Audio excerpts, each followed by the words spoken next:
तुम्ही कधी ऐकलंय का पर्वतालाही अहंकार येऊ शकतो? नाही ना? मग सांगतो तुम्हाला कसा आला ते.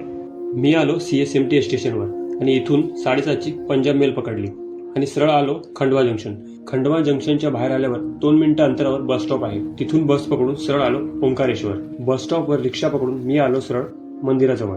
कसा बसा लाईनमध्ये उभा राहून 1 तासाने चांगले दर्शन झाले. तुम्ही पण अगोदर आल्यावर मंबलेश्वर मंदिराचे दर्शन घ्या आणि नंतर ओंकारेश्वर मंदिराचे दर्शन घ्या.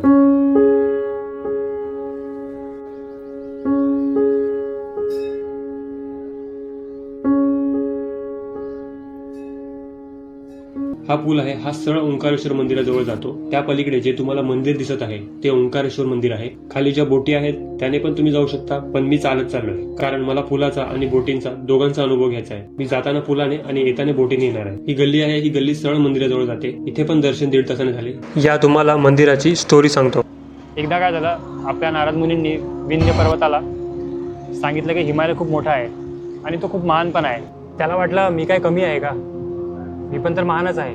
मग काय विंध्य पर्वताने ठरवलं की आपण पण मोठं होऊन दाखवायचं. आणि भावाने एक मस्त निर्णय घेतला, तो म्हणजे भगवान शिवाची तपस्या.